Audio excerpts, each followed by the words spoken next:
Clouds loom overhead as Murray Rudolph puts out range cubes for his hungry cows, but the likelihood of any rain is slim to none. Murray's ranch near Kennedy is in the center of the single driest location in the United States. Since the first of the year, South Texas has been in what climatologists have dubbed an exceptional drought. When it finally decided to quit, it quit. And we've been fighting it ever since about the end of '07. Tanks are starting to go dry now, running short on hay. It's always a constant battle. While his Karnes County ranch has seen a few sporadic showers throughout the year, many of his neighbors have not been so lucky. Some haven't cranked their combines in 2 years, and even when Murray took his hay equipment out of the barn, he made just 175 bales, barely more than last year. When you feed 400 to 500 to 600 bales every winter, the odds aren't matching up. It's getting slimmer and slimmer every year. No rain means no runoff, which means no tank water. Wells only strike salt water in this dusty stretch of South Texas, so Murray has to rely on the local utility to water his cattle.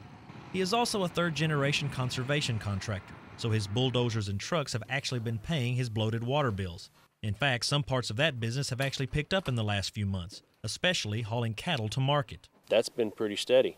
There's cattle going to market every week just by the thousands, and it's keeping us pretty busy. Sale barns across the southern portions of the state are seeing increasing cattle numbers with every dry week. Roy Wheeler with the Atascosa Livestock Exchange in Pleasanton says he hasn't seen anything like it in his 50-plus years in the business.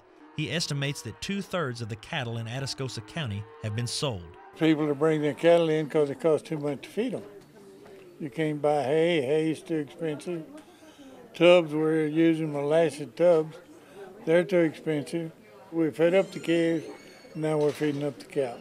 With the diminishing cattle numbers, the very dynamics of the business could take on a new feel in the months ahead.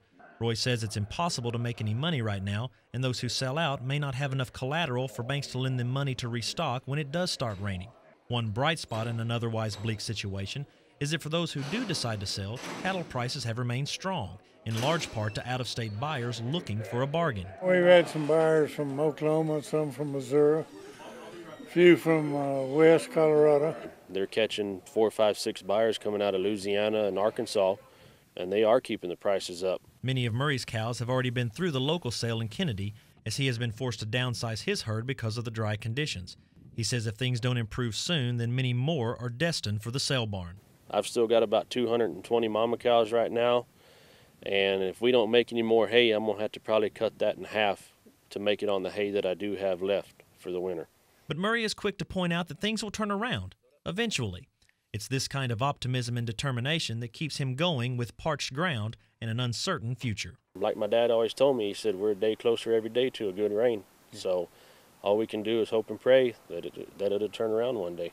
For the Texas Farm Bureau, I'm Ed Wolf in Kennedy.